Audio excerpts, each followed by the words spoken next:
Praise the lord. ప్రభువైన యేసుక్రీస్తు నామములో మీ అందరికీ కూడా మా వందనాలు. బాగున్నారమ్మా? దేవునికి స్తోత్రం. ఈనాటి వాక్య ధ్యానంలోకి వెళ్ళిపోదాం. ఈనాటి వాక్య ధ్యానము కొరకై పరిశుద్ధ గ్రంథమైన బైబిల్ నుండి అపోస్తలుడైన పౌలు గారు రోమీలకు రాసిన పత్రిక 12వ అధ్యాయము మొదటి వచనం. ఉమ్, ఉమ్, ఉమ్, ఉమ్, ఉమ్, ఉమ్, ఉమ్, ఉమ్. దేవునికి స్తోత్రం కలుగును గాక. సజీవ యాగముగా ఏం సమర్పించాలంటండి? మీ శరీరాలని సమర్పించాలి అని ప్రభువారు సెలవిస్తూ ఉన్నారు. పరిశుద్ధమును అంటే పరిశుద్ధం ఏ విధంగా ఉండాలి మనం ధ్యానం చేసాం. సజీవ యాగముగా అనే విషయాన్ని కూడా, మన శరీరం సజీవ యాగముగా ఉండాలి అంటే శరీరం ఎలా సజీవ యాగంగా ఉంటుంది? అనేక అవయవాల కలయిక, ఇంద్రియముల కలయిక. మనము ఎక్కువగా కూడా అపవిత్రమయ్యేది, అపరిశుద్ధతను కలిగి ఉండేది, పొందుకునేది, ఆపాదించేది మనకేది? అవయవాలు మాత్రమే, ఇంద్రియాలు మాత్రమే. ఆ ఇంద్రియాలు ఏంటండి? కన్ను అని చెప్పుకున్నాం, నాలుక అని చెప్పుకున్నాం, ఏమండి, చెవులని చెప్పుకున్నాం, చర్మం ఉంటుంది, ముక్కు ఉంటుంది. ఇవి 5 ఇంద్రియాలు ఉంటాయి. అయితే గత వారం ఏమి ధ్యానం చేసుకున్నామమ్మా? దేవునికి స్తోత్రం. దేని గురించి అమ్మా? కన్ను. మన కన్ను తేటగా ఉంటే లోకమంతా కూడా తేట కనపడుతుంది, అంతే కదండి. పచ్చ కామరులోడికి ఎలా కనపడుతుంది? లోకమంతా పచ్చగా కనపడుతుంది. కనుక మన కన్ను తేటగా ఉంటే లోకం, మన శరీరం అంతా వెలుగుమయంగా ఉంటుంది. కన్ను చెడిపోతే మన దేహం అంతా కూడా చీకటిమయమైపోతుంది, అంటే అపవిత్రమైపోతుంది అని ధ్యానం చేసుకుందాం. మరి దానికి కొనసాగింపుగా ఇంకొక విషయాన్ని కూడా ప్రాముఖ్యంగా మనం మాట్లాడాలి. మనం అపవిత్రపరచబడ్డానికి మొట్టమొదటిగా కారణం కన్ను, కనుక కన్ను ధ్యానం చేసాం. ఇప్పుడు ఈ రోజున మనము అపవిత్రపరచబడ్డానికి నాలుక. ఏంటండి? నాలుక అంటే నాలుక ద్వారా ఏమొస్తాయండి? మాటలు వస్తాయి కదండి. కనుక ఈ మాట తీరు మంచిగా ఉంటే, నోరు మంచిదైతే ఏమంటారండి? చెప్పాలి. నోరు మంచిదైతే ఊరు మంచిది అంటారు. మన నోరు చెడింది అనుకోండి, ఇష్టం వచ్చినట్టుగా మాట్లాడతాం అనుకోండి ఎవరు పడితే వాళ్ళతో, మనకి ఊరంతా కూడా వ్యతిరేకమైపోద్ది, చెడ్డదైపోద్ది. మనల్ని చెడ్డ వ్యక్తిగా ముద్రేసి పక్కన పెట్టేస్తారు. అవునా కదా? కనుక నోరు చాలా ప్రాముఖ్యం. సామెతల గ్రంథం 18వ అధ్యాయం 21వ వాక్యం ఈ విధంగా సెలవిస్తూ ఉంది. సామెతల గ్రంథం 18:21. అమ్మా, జీవ మరణములు నాలుక వశము. దేవునికి స్తోత్రము కలుగునుగాక.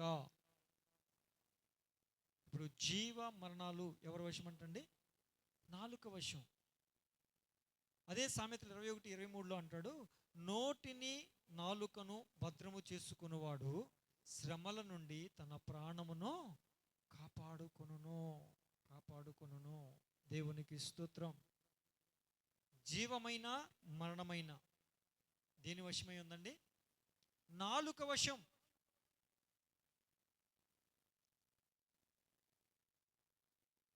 ఒక్కసారి ఒక మాట చదవండి, నేను వివరిస్తాను. కీర్తనల గ్రంథం 64:8. కీర్తన 64వ కీర్తన 8వ వాక్యం.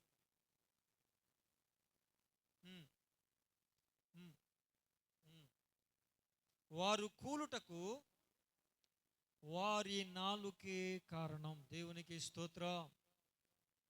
జీవమైన మరణమైన దేని వశం అండి? నాలుక వశం. నాలుకను భద్రము చేసుకుంటే తన ప్రాణాన్ని కాపాడుకున్నవాడు అవుతాడు. మొన్న ఈ మధ్య ఒక వీడియో బాగా వైరల్ అవుతుంది. ఏమండి? ఏంటది? కాలిఫోర్నియా మొత్తం కాలిపోయింది. ఈ హాలీవుడ్ సినిమా నటులు, పెద్ద పెద్ద బిజినెస్ మ్యాగ్నెట్స్ అందరూ కూడా, వ్యాపారవేత్తలు, అమెరికాకు సంబంధించినటువంటి గొప్ప గొప్ప వ్యక్తులందరూ కూడా ఉండేటువంటి పట్టణం అది. అయితే వాళ్ళు ఒక ఫంక్షన్ చేసుకుంటున్నారు, ఈ సినిమాల ఫంక్షన్, అవార్డు ఫంక్షన్ ఏదో చేసుకుంటారు కదండి. అలాంటి ఫంక్షన్లో ఫంక్షన్ చేసుకున్నారు అన్ని ప్రాంతాల వాళ్ళు, అన్ని భాషల వాళ్ళు, ఏమండి అన్ని వుడ్లు వాళ్ళు చేసుకుంటున్నారు. హాలీవుడ్ వాళ్ళు చేసుకోవడం పెద్ద గొప్ప విశేషం ఏమి కాదుగా. మరి దానికోసం ఎందుకని మనం ప్రస్తావిస్తున్నామంటే, అక్కడ ఒక సన్నివేశం జరిగింది. నాలుక ఒక తప్పు పలికింది. మాకన్నా ఈ సృష్టికర్త, ఈ లోకాన్ని సృష్టించిన సృష్టికర్త చాలా తక్కువ, అసలు మా ముందు సృష్టికర్త దేనికి పనికి రాడు అనే మాట మాట్లాడేశారు. మాట్లాడచ్చు అలాగా. అది మాట్లాడిన తర్వాత ఒక్క రోజు తర్వాత మొత్తం సిటీ కాలిపోయింది, కాలి బూడిదైపోయింది, మొత్తం కాలిపోయిందండి.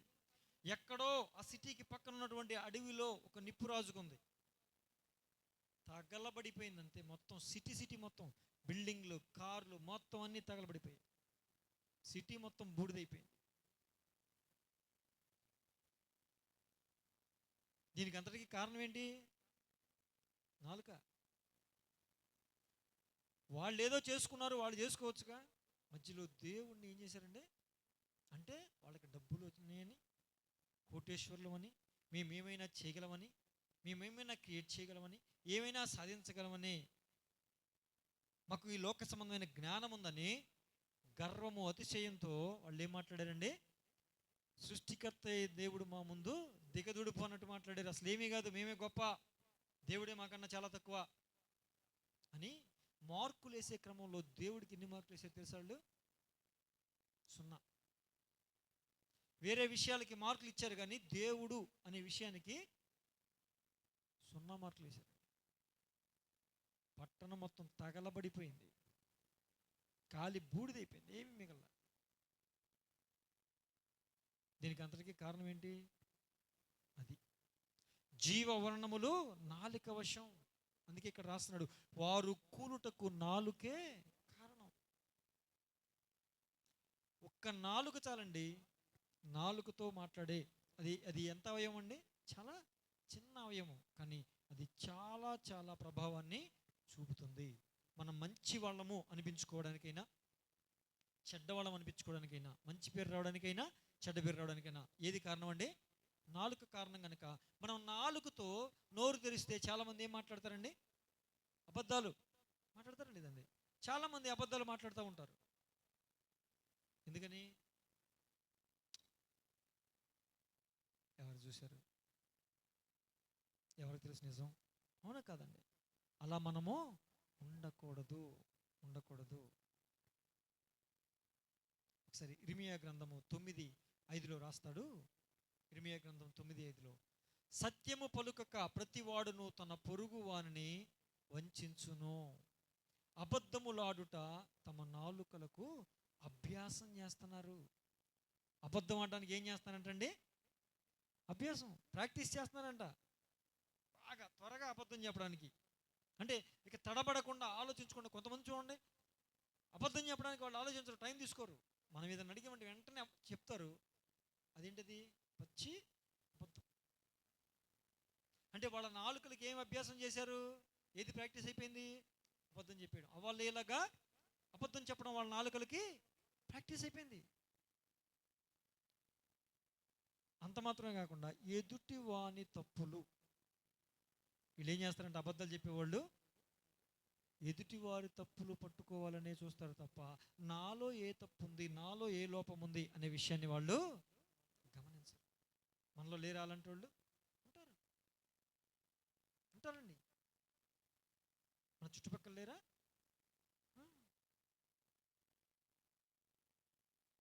మనలో ఉన్న లోపం మనకు కనపడదు, ఎదుటి లోపమే కనపడుతుంది. గత వారం కూడా చెప్పుకున్నాం కదా, కన్ను విషయంలో ఏమని? నీ కంటిలో పెద్ద దూలం పెట్టుకుని ఎదుటివారి కంటిలో నలుసు వెతుకుతావు అని చెప్పుకున్నాగా. అలాగే ఎదుటివారి తప్పులు, నీకు తప్పులు లేవా? నువ్వు మంచి వ్యక్తివా? నువ్వు పరిశుద్ధమైన వ్యక్తివా? అసలు ఏ తప్పు చేయని నీతిమంతుడివా నువ్వు? అంత నీతి ఉందా నీలో? ఎదుటివారిని కాదు, మనల్ని మనమే విమర్శించుకోవాలి. మొదటి గలాతీ 11:31 ఏమన్నాడండి? మనలను మనమే విమర్శించుకుని ఏడల తీర్పు పొందకపోదుము. వాళ్ళని వీళ్ళని విమర్శించిన కాలం చాలు. అంత్య దినముల్లో ఉన్నాం, అపాయ కాలముల్లో ఉన్నాం, రాకడ సమయాల్లో ఉన్నాం. సంభవాలు జరుగుతూ ఉన్నాయి. మనం ఎప్పుడు పోతామో మనకి తెలియదు. మనం ఏం చేయాలండి? చాలా జాగ్రత్తగా ఉండాలి. ఎదుటివారిలో ఉన్నటువంటి లోపాలు, ఎదుటివారిలో ఉన్న తప్పులు, తప్పు చేయనుడు ఎవడు? ఏ భేదము లేదు, అందరూ పాపం చేసి దేవుడు అనుగ్రహించు మహిమను పొందలేకపోతున్నారని దేవుని వాక్యం సెలవిస్తూ ఉంది కదా. పరిశుద్ధుడంటూ ఎవరైనా ఉన్నారు అంటే ఆయన ఎవరు? ప్రభు అయిన యేసయ్యే. మిగతా వాళ్ళమందరం కూడా ఏదో ఒక సమయంలో ఎక్కడో ఒక దగ్గర పడిపోయే అవకాశం ఉందా లేదా? తలంపుల ద్వారానైనా ఏముంది? ఇప్పుడు వెళ్తూ వీడెంతటోడు ఆఫ్టర్ అన్నామంటే పోయినట్టేనా? అపవిత్రత మనకి వచ్చేసిందా? అంతే. అదే ప్రభు అయితే అలా అనేవాడా? ఎంతటి పాపినైనా క్షమించే హృదయం, అమ్మ అని పిలిచే హృదయం పరిశుద్ధుడైన దేవునిది. కనుక ఎవ్వరు గొప్ప పరిశుద్ధులు ఎవరు లేరు. పరిశుద్ధతలోనికి రావడానికి, పరిశుద్ధతలో నుంచి అతి పరిశుద్ధతలోనికి రావడానికి ఎవరికి వాళ్ళమే ప్రయాసపడుతున్న వాళ్ళం. అవునా కాదండి? కనుక మన నాలుకను ఏం చేసుకోవాలి? మనం చాలా జాగ్రత్తగా కాపాడుకోవాలి. చాలా జాగ్రత్తగా మనం కాపాడుకోవాలి. యాకోబు పత్రిక 3వ అధ్యాయం, యాకోబు పత్రిక 3వ అధ్యాయము 5-6 వచనాలు చదవండి. యాకోబు పత్రిక 3వ అధ్యాయం 5-6 వచనాలు. నాలుక చిన్న అవయవమైన బహుగా అదిరిపడును. ఎంత కొంచెము నిప్పు ఎంత విస్తారమైన అడవిని తగలబెట్టును.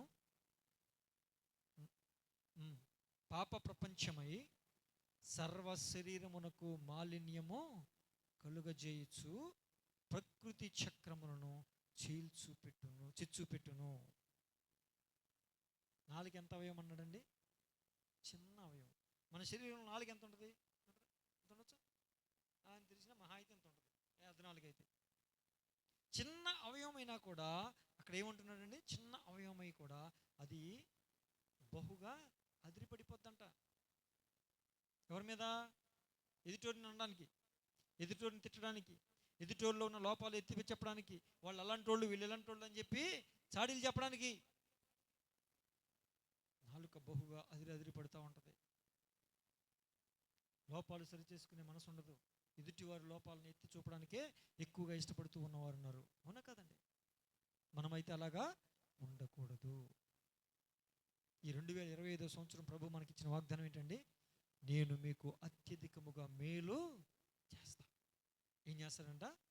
అత్యధికముగా మేలు చేస్తాను. అయితే మనల్ని ఏ విధంగా ఉండమన్నాడు? పరిశుద్ధంగా ఉండమన్నాడు. ఎందుకు ఈ వాక్యాలు ధ్యానం చేస్తామన్నాం?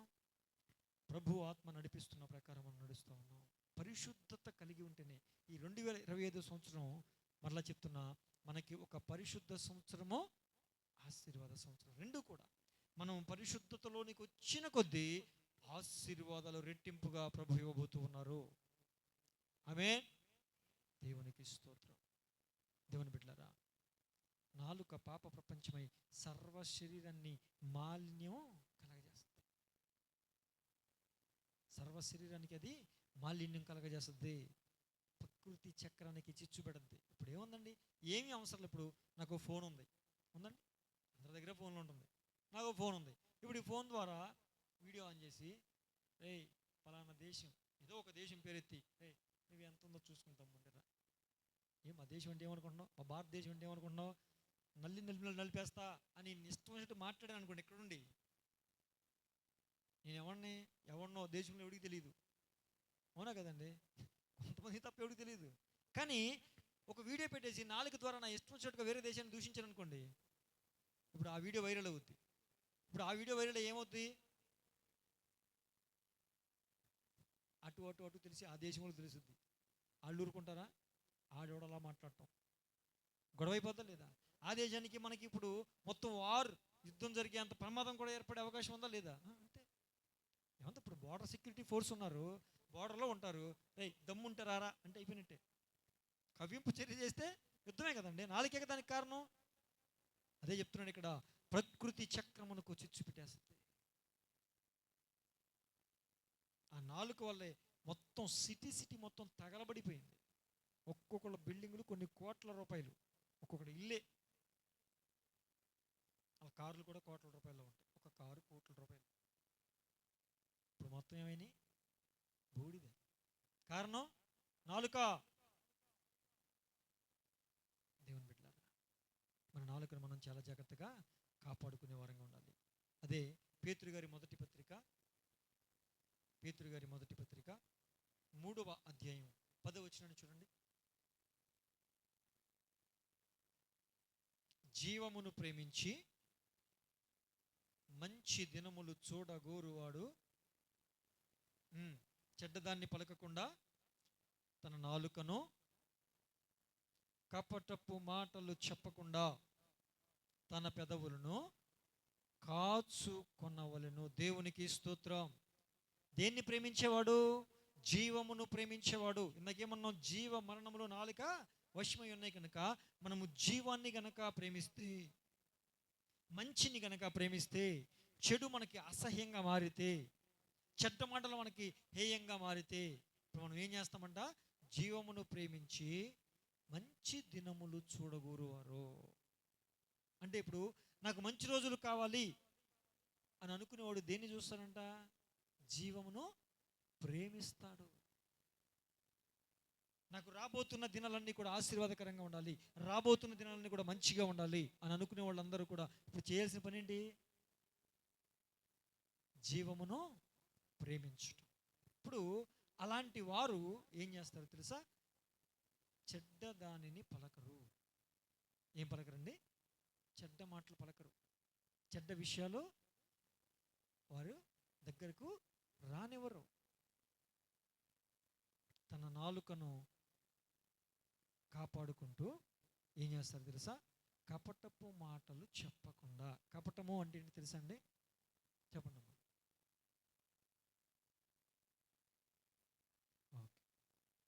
ఓకే, కొంతవరకు కన్సిడర్ చేయొచ్చు. కపటం అంటే నిజము కాని దాన్ని చెప్పటం. నిజము కాని దానిని చెప్పటం అంటే వాస్తవానికి ఆ వ్యక్తి మంచోడే, ఆ వ్యక్తికి చెడ్డ అలవాట్లు ఏమీ లేవు, కానీ వీళ్ళు చెప్పేది ఎలా ఉంటుంది? వాడు చాలా చెడ్డోడండి, వాడికి లేని అలవాటు లేదండి, అదండి ఇదండి అని అంటూ ఉంటారు. అదేంటండి? కపటము. అదేంటండి? కపటం. ఆ విధంగా కపటపు మాటలు చెప్పకుండా, అంటే లేనిపోని మాటలు కల్పించి చెప్పకుండా తన నాలుకను కాచుకుంటాడు. ఎవరు? జీవమును ప్రేమించేవాడు, మంచి రోజులు చూడాలి అని అనుకునేవాడు. ఇప్పుడు మనకు అర్థమవుతుందా మనం ఎలా ఉండాలి? ఎందుకంటే ఇక నాలుక గురించి ఇక ఎన్ని చెప్పుకున్నా వస్తూ ఉంటాయి. ఎందుకు మనకు అర్థమైపోతున్నప్పుడు విషయం ఎలా ఉండాలి, ఎలా ఉండకూడదు, ఏ మాటలు మాట్లాడాలి, ఏ మాటలు మాట్లాడకూడదు. నాలుకను మనం చాలా జాగ్రత్తగా ఎలా కాపాడుకోవాలి, అది ఒక్కటి చూసుకుంటే చాలు. అక్కడ పట్టణమే తగలబడిపోయింది, మన బతుకు తగలబడకుండా చూసుకోవాలి. దేని ద్వారా? నాలుక ద్వారా. మన కుటుంబం తగలబడిపోకుండా చూసుకోవాలి. దేని ద్వారా? పట్టణాన్ని ఒప్పుకోలేదండి. అమెరికాలో కాలిఫోర్నియా, లాస్ ఏంజల్స్ అంటే ఒక పెద్ద పట్టణం. అది చెప్పాక పెద్ద పెద్ద ఊళ్ళు ఉండే పట్టణం. అది మొత్తం అందరికి బూడిదైపోయింది. కొన్ని సంవత్సరాలు సంపాదించి కట్టుకున్నదంతా ఒక్క రోజులో బూడిదైపోయింది. హెలికాప్టర్లతో వాటర్ కాదు కదా ఏమండి, విమానాలతో కూడా వాటర్ చల్లారు. ఒక్క మూల కూడా ఆరపలేకపోయారు. అదవుతుందా? దేవుని బిడ్డలారా, దీనికి అంతటికీ కారణం నాలుక. మన బ్రతుకులు కాలిపోకుండా, మాడిపోకుండా ఉండాలంటే, మన జీవితాలు పాడైపోకుండా, నశించిపోకుండా ఉండాలంటే, మన కుటుంబాలు మాడిపోకుండా, మసైపోకుండా ఉండాలంటే మనం ఎలా ఉండాలండి? నాలుకను చాలా జాగ్రత్తగా కాపాడుకోవాలి. చాలా జాగ్రత్తగా ఏ మాట మాట్లాడినా ఆచితూచి మాట్లాడాలి. ఇది మాట్లాడదగిన విషయమా, మాట్లాడదగని విషయమా? అందుకే నాలుకను చాలా స్వాధీనపరచుకోవాలి. ఆతురంగా మాట్లాడకూడదు, తొందరపడిపోయి మాట్లాడకూడదు. వినాలి, వినుటకు వేగిరపడాలి, మాట్లాడటానికి నిదానించాలి. మాట్లాడేస్తూ ఉంటారు కొంతమంది. నోరు తెరిస్తే మళ్ళా బడ బడ బడ బడ బడ బడ లడ లడ లడ లడ మాట్లాడుతూనే ఉంటారు. ఎందుకు? మళ్ళా అన్నీ మాట్లాడేసి ఏమంటారండి క్రైస్తవులంగా ఒక ప్రార్థన ఉండగా, ఏంటది? అయ్యా వ్యర్థమైన మాటల్లో దోషం ఉండక మానదు ప్రభు, హల్లెలూయా. అంటే వ్యర్థమైన మాటల్లో దోషం ఉంటుందని తెలుసా తెలియదు? తెలిసి కూడా ఏం చేశారు వాళ్ళు? మాట్లాడేసి, అయ్యా మరి క్షమించేవాడు ప్రభు, వ్యర్థమైన మాటల్లో దోషం ఉండక మానదు ప్రభు. బా, ఎంత తెలివేండి అలాగే, అవునా కదండి? కనుక మనము ఆ విధముగా ఉండకూడదు. మనం ఆ విధంగా ఉండకూడదు. మనము జీవమును ప్రేమించే వారముగా ఉండాలి. మన కుటుంబాన్ని, మన జీవితాన్ని, మన బ్రతుకుల్ని ఎలా ఉండాలండి? ఆశీర్వాదకరముగా నడిపించుకునే వారముగా మనము ఉండాలి. దేవునికి స్తోత్రం, హల్లెలూయా. 15వ కీర్తన 3వ వాక్యం చదవండి. 15వ కీర్తన 3వ వాక్యం. 15వ కీర్తన 3వ వాక్యం. అట్టివాడు నాలుకతో కొండెములాడడు, తన చెలికానికి కీడు చేయడు, తన పొరుగు వాని మీద నింద మోపడు. ఎవడంట? అట్టివాడు తన నాలుకతో కొండెములాడడు. కొండలంటే ఏంటండి? ఇందాక మీరు చెప్పారమ్మా, ఇక్కడ మాటలు అక్కడ, అక్కడ మాటలు ఇక్కడ, లేనిపోని చాడీలు చెప్పడం అనమాట. చాడీలు చెప్పడం అంటారు తెలుసుగా? ఇక్కడ మాటలు వింటారు, అక్కడికి వెళ్ళి చెప్తారు, అక్కడ కొన్ని మాటలు తీర్చుకుంటారు, మళ్ళీ అక్కడికి వీటన్నిటిని ఏమంటారు? కొండెములు. అక్కడ మాటలు ఇక్కడ చెప్పేవాళ్ళు, చాడీలు చెప్పేవాళ్ళని ఏమంటారు? కొండెములు చెప్పేవారు అంటారు. కొండెములు చెప్పేవారు. ఇక్కడ ఏమంటున్నాడు? అట్టివాడు నాలుకతో కొండెములు ఆడడు, తన చెలికానికి కీడు చేయడు, తన పొరుగు వాని మీద నింద మోపడు. మనం తెల్లవారు లెగిస్తే మనం చేసే పని ఏంటండి? ఇక్కడ ఎక్కడ, అక్కడ ఇక్కడ వాళ్ళ మీద నిందలు మోపటం, లేనిపోని మాటలన్నీ చెప్పటం, వాళ్ళు అలాగా వీళ్ళు ఇలాగా. అసలు వాళ్ళన్నీ, మరి నువ్వండి, వాళ్ళన్నీ అన్నావు బాగానే ఉంది, మరి నువ్వు పరిశుద్ధురాలువా, పరిశుద్ధుడువా, నీతిమంతుడువా, నీతిమంతురాలువా? మనం చూసుకుందాం. ఎదుటోళ్ళది ఎందుకండి? భారం ఉంటే ప్రార్థన చేయాలి మార్పు కోసం. లేదంటే వాళ్ళకి మంచి మాటలు చెప్పి అలా కాదు ఇలాగని వాళ్ళకి కౌన్సిలింగ్ ఏమైనా ఇవ్వడానికి మనం ప్రయత్నం చేయాలి తప్ప, వాళ్ళు అలాగా వీళ్ళు ఇలాగని లేనిపోని నింద మనం వేయచ్చా? తన చెలికాని మీద నింద మోపడు, తన పొరుగు వాని మీద నింద మోపడు. అట్టివాడు అన్నాడు కదండి. ఎట్టివాడు? 2వ వచనం చదువున్నాను. 2వ వచనం. యథార్థమైన ప్రవర్తన కలిగి నీతిని అనుసరించచ్చు, హృదయపూర్వకముగా నిజము పలుకువాడే. దేవునికి స్తోత్రం. అట్టివాడు కొండెములాడడు, చెలికానికి హాని చేయడు, పొరుగు వాని మీద నింద మోపడు. అట్టివాడు అంటే ఎట్టివాడు? ఇక్కడ స్పష్టంగా రాశాడు, యథార్థముగా ప్రవర్తించువాడు. యథార్థత అంటే ఏంటి? ఇందాక చెప్పుకున్నామే, ముందు ఒకలాగా మనిషి వెనకాల ఇంకొకలాగా ప్రవర్తిస్తే ఏమీ లేదు. యథార్థత ఉండదండి. ఇక్కడ ఏం మాట్లాడామో మనిషి లేనప్పుడు కూడా అదే మాట మాట్లాడాలి. అదే మాట మాట్లాడాలి వద్దండి? దాన్ని యథార్థత అంటారు. యథార్థంగా ప్రవర్తించేవాడు కొండెములు ఆడడు. ఒకవేళ ఒక వ్యక్తి కొండెములు ఆడుతున్నాడు అంటే, చాడీలు చెప్తున్నాడంటే, ఇక్కడ మాటలు అక్కడ, అక్కడ మాటలు ఇక్కడ చెప్తున్నాడంటే, అతడు ఎవరు? యథార్థవంతుడు కాదు. అవునా కాదండి? వాక్యం చెప్తుందా, నేను చెప్తున్నానా? కనుక మనం ఇప్పుడు ఏం పరిశీలన చేసుకోవాలి? మనం యథార్థవంతులమా కాదా? ఇక్కడ మాటలు అక్కడ చెప్తున్నాం అంటే, అక్కడ మాటలు ఇక్కడ చెప్తున్నాం అంటే, వీళ్ళ మీద వాళ్ళ మీద లేనిపోయి నిందలేస్తున్నాం అంటే, మన పొరుగు వాడికి హాని జరగాలి, వాడు బాగుపడకూడదు, వాడు నాశనం అయిపోవాలి అని కోరుకుంటున్నాం అంటే మనలో ఏం లేదు? యథార్థత లేదు. నీతిని అనుసరించచ్చు అన్నాడు అంటే ఏంటి? నీతి అంటే ఏంటి? ఏ విధముగా సమాజంలో నడుచుకోవాలో నైతిక విలువలు కలిగి జీవించుటయే నీతి. దేవునికి స్తోత్రం, హల్లెలూయా. నీతిని అనుసరించొచ్చు. ఇప్పుడు నిజం ఎలా పలకాలంటండి? ఎలా నిజం పలకాలంట? హృదయపూర్వకముగా నిజము పలుకువాడు. అర్థవుతుందండి? యథార్థంగా ప్రవర్తించేవాడు, నీతిని అనుసరించేవాడు, హృదయపూర్వకముగా నిజము పలుకువాడు ఇప్పుడు ఏం చేయడంట? పొరుగువాడి మీద కుండెములాడడు. చెలికానికి అంటే తోటి వారికి, ఎదుటి వారికి ఏం చేయడు? హాని చేయడు. ఇంకోటి ఏం చేయడండి? తన పొరుగువాని మీద నిందలు మోపడు. ఇప్పుడు నిందలు మోపేవాళ్ళు ఉన్నారా? మనకు కనపడుతూ ఉంటారుగా. వాళ్ళు ఎవరో యథార్థవంతులు కాదు, నీతిమంతులు కాదు, హృదయపూర్వకంగా నిజం చెప్పేవాళ్ళు కాదు. అవునా కాదండి? అంతే, వెరీ సింపుల్. అక్కడ మాటలు ఇక్కడ, ఇక్కడ మాటలు అక్కడ, లేనిపోని చాటులు చెప్తున్నారంటే వాళ్ళు ఎవరు? మీకు అర్థమైపోయిందా?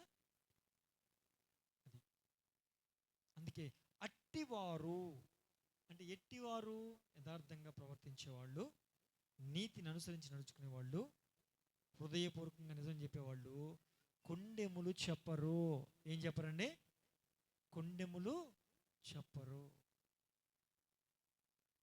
కొండెలు చెప్పరు. పక్కంటోళ్ళు పాడైపోవాలని కోరుకోరు.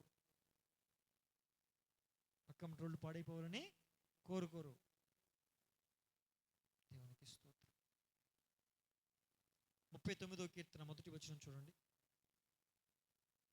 ఇప్పుడు మనం ఎలాంటి జాగ్రత్త, ఒక్క నిమిషం క్షమించాలి, ఇంకొక మాట. 50వ కీర్తన 19 చూడండి. 50వ కీర్తన 19.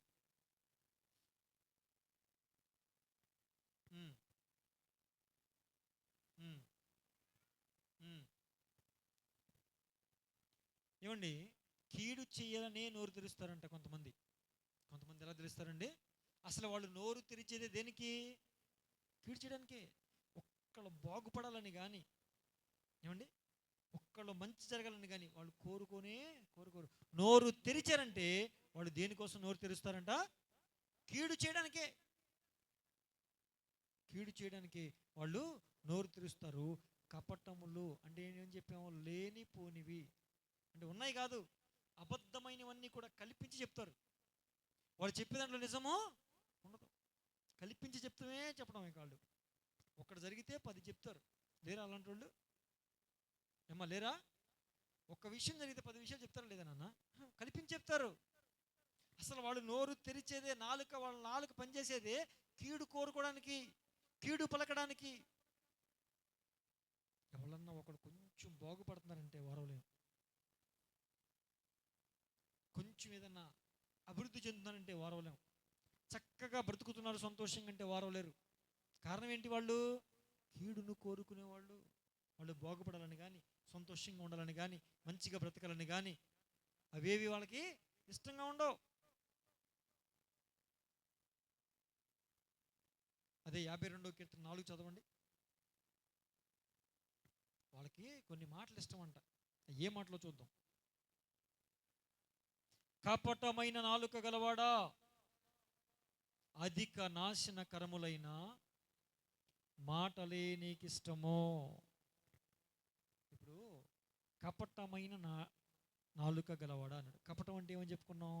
లేనిపోనివన్నీ కల్పించి చెప్పేవాళ్ళు. ఇప్పుడు లేనిపోనివన్నీ కల్పించి చెప్పేవాళ్ళు అందరూ కూడా ఏం ఇష్టం అవుతున్నాయి అంటే వాళ్ళకి? నాశనకరములైన మాటలే. ఎదుటోడు నాశనం అయిపోవాలనే మాటలు తప్ప ఇంకొక మాట ఉండదు. అందుకే వీడు లేనిపోనివన్నీ కల్పించి చెప్తాడు. మనమైతే అలాగా ఉండకూడదు. సజీవ యాగముగా మన శరీరాలని దేవునికి సమర్పించాలి. ఎలా సమర్పించాలి? పరిశుద్ధముగా జీవించుట ద్వారా. కన్నుల ద్వారా ఏ తప్పు చేయకూడదని గత వారం చెప్పుకున్నాం. ఇప్పుడు ఏం చేయకూడదు? నాలుక ద్వారా అంటే మాట ద్వారా మన మాటను చాలా జాగ్రత్తగా మనం చూసుకోవాలి. ఆచితూచి మాట్లాడాలి. ఏ మాట పడితే ఆ మాట పలకడానికి వీల్లేదు. ఏ మాట పడితే ఆ మాట పలకడానికి వీల్లేదు. దేవునికి స్తోత్రం. ఏమేం దేవుని పెట్టారా? ఇప్పుడు చదవండి 39వ కీర్తన 1వ వచనం.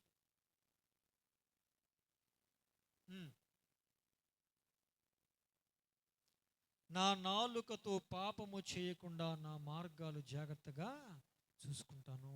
ఇంతవరకు కూడా చాలా ఇంతవరకు కూడా నాలుకతో ఏ పొరపాట్లు చేస్తాం, ఎలా నాలుకతో అపరిశుద్ధమవుతాం, ఏ విధముగా నాలుక ద్వారా మనం పరిశుద్ధతను కోల్పోతాం, ఏ విధముగా నాలుక ద్వారా మనలను, మన జీవితాలని, మన కుటుంబాలని కాల్చేసుకుంటాం, కూల్చేసుకుంటాం చెప్పుకున్నాం. అయితే ఇప్పుడు ఎలా ఉండాలి, ఆ నాలుక ద్వారా మనం ఎలా ఉండాలి అనే విషయాలు 2-3 చూసి ముగించేద్దాం ఇప్పుడు. నా నాలుకతో పాపము చేయకుండా నా మార్గాలు జాగ్రత్తగా చూసుకుంటా. నాలుక ద్వారా పాపము చేయకుండా అంటే నాలుక నోరు తెరిస్తే కొంతమంది ఏం మాట్లాడతారండి? బూతులు మాట్లాడతారు లేదండి. అవి కూడా అసలు ఇంటే భయంకరమైన, చెవులకి రంధ్రాలు పడిపోయి రక్తం వచ్చేస్తున్నట్టుగా మాట్లాడుతూ ఉంటారు కొంతమంది. అదే సంఘంలోకి వస్తే దేవుణ్ణి స్తుతించుడి ఎల్లప్పుడు. ఎల్లప్పుడు దేవుని స్తుతిస్తారా? మాస్టర్ గారు తప్పు. అలా పాడతాం, చర్చిలో మాత్రమే స్తుతిస్తాం, మరి బయట బూతులు మాట్లాడతాం అదండి, లేదా?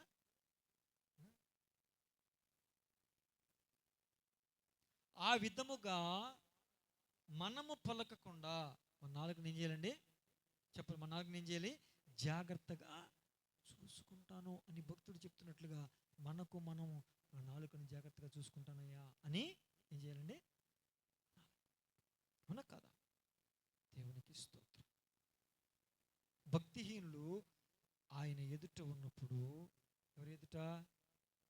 భక్తిహీనులు నా ఎదుట, క్షమించాలి, భక్తిహీనుల ఎదుట నేనున్నప్పుడు కపటపు మాటలు, క్షమించాలి, నా నోటికి చిక్కము ఉంచుకుంటాను. 2 విషయాలు చాలా ప్రాముఖ్యం. ఒకటి ఏంటంట, నా నాలుకతో పాపం చేయకుండా నా నాలుకను నేనేం చేస్తాను? నా నాలుకతో పాపం చేయకుండా నేనేం చేస్తాను? నా నాలుకను జాగ్రత్తగా చూసుకుంటా. రెండో విషయం ఏంటి? భక్తిహీనులు ఉన్నారు. ఎవరంటే వాళ్ళు? భక్తిహీనత అంటే చాలాసార్లు చెప్పాం, మళ్ళీ ఒకసారి చెప్తున్నా. భక్తిహీనత అంటే వాళ్ళు భక్తులు కాదా? భక్తులే. మరి భక్తిహీనత అంటే ఏంటి? రక్తహీనత అంటాం. అంటే ఏంటి? ఉండాల్సిన దానికన్నా తక్కువ రక్తం ఉంటుంది. అలాగే భక్తి ఉంది కానీ ఉండాల్సిన దానికన్నా తక్కువ ఉంది, అందుకే వాళ్ళని ఏమన్నా భక్తిహీనులు. అలాంటి భక్తిహీనుల దగ్గర మనం ఉంటే ఎలా ఉండాలంట? మన నోటికి చిక్కం పెట్టుకోవాలి. ఎందుకని? వాళ్ళు భక్తిహీనులు కాబట్టి లోక సంబంధమైన విషయాలు మాట్లాడతారు, లోక సంబంధమైన సరసూక్తులు మాట్లాడతారు, లోక సంబంధమైనటువంటి ఆయా ఉచ్చరింపకూడని మాటలు ఏమండి మాట్లాడుతూ ఉంటారు. అలాంటి వారితో మనం ఉన్నప్పుడు, అలాంటి భక్తిహీనులతో మనం చేరినప్పుడు వాళ్ళతో ఏకీభవించకుండా, వాళ్ళతో కలిసి మనము తాళము గలపకుండా, వాళ్ళతో మనము పాడకుండా, వాళ్ళతో మనము ఏకీభవించకుండా మన నాలుగుని ఏం చేయాలంట? చిక్కం పెట్టుకోవాలి. చిక్కం ఎవరికి పెడతారండి? నూర్చెడి ఎద్దుకి చిక్కం పెడతారు. పెడతారా? ఇప్పుడు పంట పొలం ఉన్నప్పుడు, ఆ పంట పొలంలో మధ్యలో దున్నేటప్పుడు ఆ పంట కొంచెం ఎత్తుగా ఉందనుకోండి, ఇప్పుడు ఆ ఎద్దుకి ఏం పెడతారు? ఆ ఎద్దుకి ఏం పెడతారు? చిక్కం పెడతారు. చిక్కం పెడతారు. ఎందుకని? పంట నాశనం అయిపోద్ది, పాడైపోద్ది. అవునా కదా? అందుకే మన నాలుకకు, మన నోటికి ఏం పెట్టుకోవాలి? ఇప్పుడు చిక్కం పెట్టుకోవాలి. ఎప్పుడు? భక్తిహీనులు మన ఎదుటగా ఉన్నప్పుడు, భక్తిహీనులు మన దగ్గర ఉన్నప్పుడు మన నాలుకకు చిక్కం పెట్టుకుంటే మనల్ని మనం కాపాడుకుంటాం. దేవునికి స్తోత్రం కలుగునుగాక. హల్లెలూయా. కనుక మన నాలుకకు మనం నోరుకి చిక్కం పెట్టుకుందామా? ఎప్పుడు? భక్తిహీనులతో ఉన్నప్పుడు. నేను చెప్తున్నా బిడ్డలారా, సరసోక్తులు మాట్లాడతారు, వాళ్ళు లోక సంబంధమైన విషయాలు మాట్లాడతారు, హాస్యాస్పదంగా మాట్లాడతారు, అపహాస్యాలు మాట్లాడతారు, వాళ్ళ గురించి వీళ్ళ గురించి కుళ్ళు జోకులు వేసినా నవ్వుతారు. అలాంటి వాళ్ళతో మనం కలిసినప్పుడు మన నోరుని చిక్కం పెట్టుకుని నోరు తెరవకుండా ప్లాస్టర్ వేసినట్టుగా ఉండిపోవాలి. దేవునికి స్తోత్రం కలుగునుగాక. హల్లెలూయా, హల్లెలూయా. దేవుని బిడ్డలారా, చాలా జాగ్రత్తగా మనల్ని కాపాడుకోవాలి. అలాగే 34వ కీర్తన 13వ వాక్యం చదవండి. చెడ్డ మాటలు, కపటమైన మాటలు పలకకుండా మన నాలుకను ఏం చేసుకోవాలి? మనం కాచుకోవాలి. చెడ్డ మాటలు పలకకూడదు, లేనిపోని మాటలు పలకకూడదు, అబద్ధాలు పలకకూడదు, మోసకరమైన మాటలు పలకకూడదు, ఎదుటి వారిని నిందించే మాటలు పలకకూడదు. ఇవన్నీ పలకకుండా మన నోరుని ఏం చేయాలండి? కాచుకోవాలి.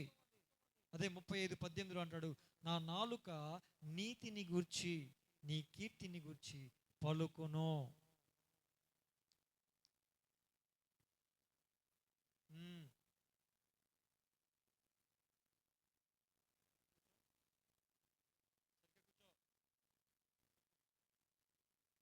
ఇప్పుడు ఏం చేయండి? నా నాలుక నీతిని గురించి, ఎవరి నీతిని గురించి అండి పలకాలి? నీతిమంతుడు అంటూ ఉంటే ఎవరినైనా దేవుని గూర్చి పలకాలి, దేవుని స్తుతించాలి, దేవుణ్ణి గణపరచాలి, దేవుణ్ణి మహిమపరచాలి, దేవుణ్ణి ఆరాధించాలి, దేవుని వాక్యం ధ్యానించాలి, దేవుని వాక్యం పలకాలి, దేవుని ఏం చేయాలండి? ప్రకటించాలి. దానికోసం మన నాలుకను మనం ఉపయోగించాలి. దాని కొరకు మన నాలుకను మనం ఉపయోగించాలి. మనము నోరు తెరిస్తే, అబ్బా వాళ్ళు మాట్లాడితే కొంచెం నెమ్మదిగా ఉంటుందండి, వాళ్ళు మాట్లాడితే మాకు ఆదరణగా ఉంటుందండి, వాళ్ళు మాట్లాడినప్పుడు మాకు లేనిపోని ఎక్కడ లేనంత శక్తి వచ్చేస్తుందండి, వాళ్ళతో మాట్లాడితే కాసేపు బాగుంటుంది అని అనుకునేలాగా మన మాట తీరు ఉండాలి. కానీ వామ్మో వాళ్ళు మాట్లాడితే, వాళ్ళు నోరు తెరిచారంటే వద్దురా నాయనో అని పారిపోయేలాగా ఉండకూడదు. మనం ఇటు నుంచి వస్తుంటే వాళ్ళు ఇటు నుంచి పారిపోయేలాగా మనం ఉండకూడదు. అలాంటి మాట తీరు మనం కలిగి ఉండకూడదు. దేవునికి స్తోత్రం. ఆయన నీతిని గురించి మాట్లాడుతూ ఉంటే, ఆయన్ని స్తుతిస్తూ ఉంటే, ఘనపరుస్తూ ఉంటే, మహిమపరుస్తూ ఉంటే, ఆరాధిస్తూ ఉంటే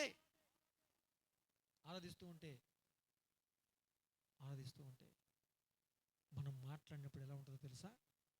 ఎదుటి వారికి నెమ్మది కలుగుద్ది, ఆదరణ కలుగుద్ది, ఓదార్పు కలుగుద్ది. దేవునికి స్తోత్రం. ఆ విధంగా మన నాలుకను మనము తెరవాలి.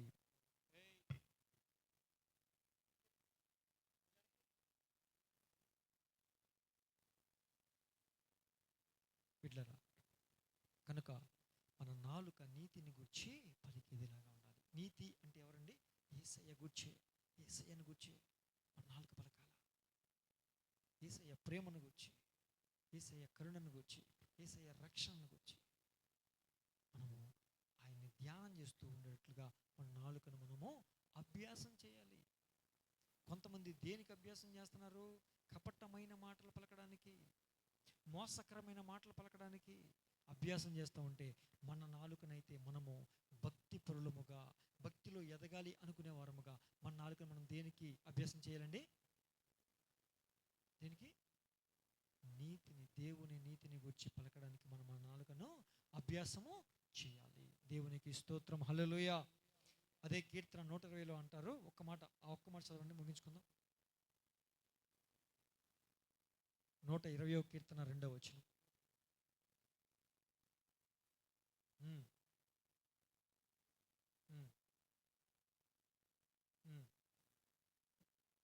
అది మనం ఎలాంటి ప్రార్థన చేయాలి తెలుసండి? అబద్ధమైన నాలుక నుండి, అంటే అబద్ధాలు పలకకుండా నన్ను కాపాడు ప్రభువా, నా నోరు నిజమే పలకాలి తప్ప అబద్ధము పలకకూడదయ్యా అనేట్లుగా ఉండాలి. మోసకరమైన నా నాలుకను, ఆ మోసకరమైన మాటలు పలకకుండా, లేనిపోని మాటలు పలకకుండా, కల్పించి మాటలు పలకకుండా, ఇక్కడ మాటలు అక్కడ పలకకుండా నా నాలుకను కాపాడు ప్రభు అని మనం ప్రార్థన చేసుకునే వారంగా ఉండాలి. మన నాలుక ఎలా ఉండకూడదు, మన నాలుక ఎలా ఉండాలి అనే విషయాలు కొద్దిగా మనం ధ్యానం చేసాం. జీవ మరణాలు ఎవరి వశం అని చెప్పుకున్నామండి? నాలుక వశం. అంటే మనము మంచిగా జీవించాలన్నా, చెడ్డగా జీవించాలి అన్నా, అవునా కదా? దేని వశమైంది? నాలుక వశమైంది. కనుక ఆ నాలుకను